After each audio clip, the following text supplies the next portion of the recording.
Big boss season 12ರಲ್ಲಿ ತಮ್ಮ ವ್ಯಕ್ತಿತ್ವದ ಮೂಲಕ ಕನ್ನಡ ಕಿರುತೆರೆ ವೀಕ್ಷಕರನ್ನು ಎಂಟರ್ಟೈನ್ ಮಾಡಿದಂತಹ ರಾಶಿಕಾ ಶೆಟ್ಟಿ ಅವರು ಇವತ್ತು ನಮ್ಮ ಸುಮನ್ ಟಿವಿ ಕ್ಯಾಮ್ರಾ ಕಣ್ಣಿಗೆ ಸಿಕ್ಕಿಬಿಟ್ಟಿದ್ದಾರೆ. ಸಾಕಷ್ಟು ವಿಚಾರಗಳಿಂದ ಮಾತನಾಡುವಂಥದ್ದು. ನಮಸ್ತೆ, ಹೇಗಿದ್ದೀರಾ? ನಾನು ಸೂಪರ್ ಆಗಿದ್ದೀನಿ. ಹೇಗೆ ನಡೀತಿದೆ ಆಫ್ಟರ್ ಬಿಗ್ ಬಾಸ್ ರಾಶಿಕಾ ಅವರ ಜೀವನ? ತುಂಬಾ ಚೆನ್ನಾಗಿ ನಡೀತಾ ಇದೆ. ಎಸ್, ಎಲ್ಲಿ ನೋಡಿದ್ರು ನಿಮ್ಮದೇ ಹವಾ. ಎಸ್. ಓಕೆ, ಯಾಕೆ ಶಾಕ್ ಆಯ್ತಾ? ಎಲ್ಲರೂ ನಂದೇ ಹವಾ ಅಂದ್ರಲ್ಲ, ಅದಕ್ಕೆ.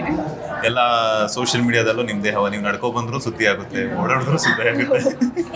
ಅದು ಆಕ್ಟರ್ಸ್ ಕಾಮನ್ ಅಲ್ವಾ, ಏನ್ ಮಾಡಿದ್ರು ಪ್ಯಾಪರಾಜಿಸ್ ಇರ್ತಾರೆ, ಎಲ್ಲಾನು ಕ್ಯಾಪ್ಚರ್ ಮಾಡ್ತಾರೆ, ಪೋಸ್ಟ್ ಮಾಡ್ತಾರೆ ಅಷ್ಟೇ. ಎಸ್, ಅದಕ್ಕೆ ಅಭಿಮಾನಿಗಳ ಕಮೆಂಟ್ಸ್ ನೋಡಿದಾಗ ಏನು ಅನ್ಸುತ್ತೆ? ನಂಗೆ ತುಂಬ ಖುಷಿ ಆಗುತ್ತೆ. ಎಸ್ಪೆಷಲಿ ನನ್ನ ಫ್ಯಾನ್ ಪೇಜಸ್ಗಳು ಅಷ್ಟು ಫಾಲೋ ಅಪ್ ಮಾಡ್ತಿರ್ತಾರೆ. ನಾನು ನೋಡೋಕ್ಕಿಂತ ಮುಂಚೆ ಅದು ಹೇಗೆ ನೋಡಿರ್ತಾರೆ, ಯಾರೋ ರ್ಯಾಂಡಮ್ ಆಗಿ ಯಾರೋ ಪೋಸ್ಟ್ ಮಾಡಿರ್ತಾರೆ, ಇಲ್ಲ ಸ್ಟೋರಿ ಹಾಕಿರ್ತಾರೆ, ಆ ಪಿಕ್ಚರ್ ಇವ್ರಿಗೆ ಸಿಕ್ಕಿರುತ್ತೆ, ಇವ್ರದನ್ನ ಅವ್ರು ಪೋಸ್ಟ್ ಮಾಡಿರ್ತಾರೆ. ಈ ಫೋಟೋ ಎಲ್ಲಿ ಸಿಕ್ತು, ಹೇಗೆ, ಏನು ಅಂತ ಅವ್ರು ಯಾರು ಅನ್ನೋದೇ ಗೊತ್ತಿರಲ್ಲ ಅಲ್ವಾ. ಬಟ್ ಅಷ್ಟೊಂದು ಪ್ರೀತಿ ಸಿಗ್ತಿದೆ. I am so blessed. Yes, ನೀವು ನಂಗೆ ಪಾರ್ಟಿ ಕೊಡಬೇಕು. ನಿಮ್ಮ ಫ್ರೆಂಡ್ ಕ್ವಾಟ್ಲೆ ಕಿಚನ್ ವಿನ್ ಆಗಿರೋದಕ್ಕೆ ಅವ್ರಿಗೆ ಕೇಳ್ಬೇಕಲ್ಲ ಪಾರ್ಟಿನ. ಅವ್ರು ಅಡುಗೆ ಮಾಡ್ಕೊಡ್ತಾರೆ, ನೀವು ನಂಗೆ ಪಾರ್ಟಿ ಕೊಡಬೇಕಾಗುತ್ತೆ. ಅವ್ರು ಅಡುಗೆ ಮಾಡ್ಕೊಡಕ್ಕೆ ಹೇಳಿ ನಿಮಗೆ. ಎಸ್, ಸೂರಜ್ ಅವರು ಕ್ವಾಟ್ಲೆ ಕಿಚನ್ ಸೀಸನ್ 2 ವಿನ್ ಆಗಿರುವಂಥದ್ದು ನಿಮ್ಗೆ ಎಷ್ಟು ಖುಷಿ ಆಗಿದೆ ಅಂತ? ಯಾ, ಐ ಆಮ್ ಸೋ ಹ್ಯಾಪಿ. ತುಂಬ ಖುಷಿ ಆಯಿತು. ಕೆನಡಾದಲ್ಲಿ ವರ್ಕ್ ಮಾಡಿದ್ದಾರೆ ಅವರು. ಅಡುಗೆನೂ ತುಂಬ ಚೆನ್ನಾಗಿ ಮಾಡ್ತಾರೆ. ಬಿಗ್ ಬಾಸಲ್ಲೂ ಕೂಡ ಅಲ್ಲಿ ಏನು ಇಂಗ್ರೀಡಿಯೆಂಟ್ಸ್ ಇಲ್ಲ ಅನ್ನೋನು ಕೂಡ ಏನೋ ಒಂದು ಮಾಡಿಕೊಡ್ತಾ ಇದ್ರು. ತುಂಬ ಖುಷಿ, ಆ್ಯಕ್ಚುಲಿ ತುಂಬ ಖುಷಿ ಆಯಿತು. ನಿಮ್ಗೆ ಯಾವತ್ತಾದರೂ ಮಾಡಿಕೊಟ್ಟಿದ್ರ ಬಿಗ್ ಬಾಸ್ ನಂತರ?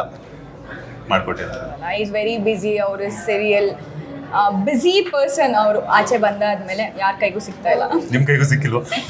ಬ್ಯುಸಿ ಇದ್ದಾರೆ, ವರ್ಕ್ ಮಾಡಲಿ, ಆರಾಮಾಗಿರಲಿ. ನಾನು ನನ್ನ ಶೆಡ್ಯೂಲಲ್ಲಿ ಬ್ಯುಸಿ ಇದ್ದೀನಿ, ಅವ್ರ ಶೆಡ್ಯೂಲಲ್ಲಿ ಬ್ಯುಸಿ ಇದ್ದಾರೆ. ಬಿಗ್ ಬಾಸ್ ಸೀಸನ್ 13 ಬಗ್ಗೆ ಏನು ಹೇಳ್ತೀರಾ? ಬಿಗ್ ಬಾಸ್ ಡಿಫ್ರೆಂಟ್ ಆಗಿದೆ. ಅಗ್ನಿ ಪರೀಕ್ಷೆ. ಆಡಿಯನ್ಸ್ ಕೂಡ ಹೋಗ್ಬೋದು ಒಳಗಡೆ, ಕಾಮನ್ ಪೀಪಲ್ ಕೂಡ ಮನೆ ಒಳಗಡೆ ಹೋಗ್ಬೋದು, ಬಿಗ್ ಬಾಸ್ ಎಕ್ಸ್ಪೀರಿಯನ್ಸ್ ಮಾಡ್ಬೋದು. ಬಿಗ್ ಬಾಸ್ ಹೇಗಿದೆ ಅಂತ ಅವ್ರಿಗೂ ಗೊತ್ತಾಗುತ್ತೆ ಇನ್ಮೇಲಿಂದ. ಅಲ್ಲ, ಈಗ ಅಗ್ನಿ ಪರೀಕ್ಷೆ ಅನ್ನುವಂಥ ಥೀಮ್ನ ಇಟ್ಕೊಂಡು ಬರ್ತಾ ಇದ್ದಾರೆ. ನೋಡಿದ್ರೆ ಕಾಮನ್ ಪೀಪಲ್ ಅಂತ ಹೇಳ್ತಾರೆ, ಅಲ್ಲಿ ನೋಡಿದ್ರೆ ಕ್ರಿಂಜ್ ಕಂಟೆಂಟ್ ಇರುವಂಥವರೇ ಬರ್ತಾ ಇದ್ದಾರೆ. ಸೊ ಇದಕ್ಕೆ ಏನು ಹೇಳ್ತೀರಾ? ಬಿಕಾಸ್ ಯಾಕಂತಂದರೆ ನೀವು ಈಗಾಗಲೇ ಕಳೆದಿರುವಂತಹ ಸೀಸನ್ಗಳಲ್ಲಿ ನಿಮ್ಮಂಥ ಟ್ಯಾಲೆಂಟೆಡ್ ಪರ್ಸನ್ಸ್ ಹೋಗ್ತಾ ಇದ್ರು. ಇಲ್ಲ ಒಂದು ಕಡೆ ರೀಲ್ಸಲ್ಲಿ ನೋಡುವಂಥವ್ರೆ ಟಿ ವಿಯಲ್ಲಿ ಬಂದಾಗ ಮತ್ತೆ ನೋಡೋದಕ್ಕೆ ಬೋರ್ ಆಗುತ್ತೆ ಅನ್ನುವಂಥ ಒಂದಷ್ಟು ವೀಕ್ಷಕರ ಮಾತಾಗಿದೆ. ಐ ಥಿಂಕ್ ಇಷ್ಟು ದಿನ ಎಲ್ಲರೂ ಬರೀ ಪ್ರೋಮೋಸ್ ನೋಡ್ಬಿಟ್ಟು ಜಡ್ಜ್ ಮಾಡ್ತಾ ಇದ್ದಾರೆ. ಆ್ಯಕ್ಚುಲಿ ಅಲ್ಲಿ ಎಪಿಸೋಡ್ ಯಾರೂ ನೋಡಿಲ್ಲ ಅನ್ಸುತ್ತೆ. ಕ್ರಿಂಜ್ ಆಗಿರೋರು ಅವರು ಕಂಟೆಂಟ್ಗೋಸ್ಕರ ಏನು ಬೇಕಾದ್ರೂ ಮಾಡ್ತಿದ್ರು ಇಷ್ಟು ದಿನ. ಅವ್ರುಗಳು ಸೆಲೆಕ್ಟ್ ಆಗಿಲ್ಲ ಅನ್ಕೋತೀನಿ, ಯಾಕಂದರೆ ಆ ಪ್ರೋಮೋದಲ್ಲೇ ನೋಡ್ತಾ ಇದ್ದೆ ಹೇಗಿದೆ ಅಂತ. ಆ್ಯಂಡ್ ಬಿಗ್ ಬಾಸ್ಗೆ ಏನು ಬೇಕು ಅಂತ ಅಲ್ಲಿರೋ ಜಡ್ಜಸ್ಸಿಗೆ ತುಂಬ ಚೆನ್ನಾಗಿ ಗೊತ್ತಿರುತ್ತೆ. ಅದೇ ರೀತಿಲಿ ಆ ಪ್ಯಾಟರ್ನಲ್ಲಿ ಸೆಲೆಕ್ಟ್ ಮಾಡ್ತಾರೆ ಅಂತ ಅನ್ಕೋತೀನಿ. ಎಸ್, ಈಗ ಬಿಗ್ ಬಾಸ್ ಸೀಸನ್ 13 ಯಾಕಂದರೆ ಅಗ್ನಿ ಪರೀಕ್ಷೆ ಮುಗಿಸ್ಕೊಂಡು ಹೋಗಿರುವಂಥ 3 ಜನ ಕಂಟೆಸ್ಟೆಂಟ್ಸ್ ಕಾಮನ್ ಪೀಪಲ್ ಅಲ್ಲಿಗೆ ಹೋಗ್ತಾರೆ.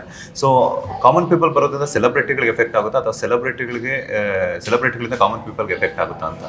ಅಲ್ಲಿ ಕಾಮನ್ ಪೀಪಲ್ ಸೆಲೆಬ್ರಿಟಿ ಅಂತ ಏನೂ ಇರಲ್ಲ. ಅಲ್ಲಿ ಹೋಗಾದ್ಮೇಲೆ ಎಲ್ಲರೂ ಒಂದೇ ಬಿಗ್ ಬಾಸ್ ಕಂಟೆಸ್ಟೆಂಟ್ಸ್ ಅಷ್ಟೇ. ನಾನು ಎಕ್ಸ್ಪೀರಿಯೆನ್ಸ್ ಮಾಡಿರೋದು ಅಷ್ಟೇ.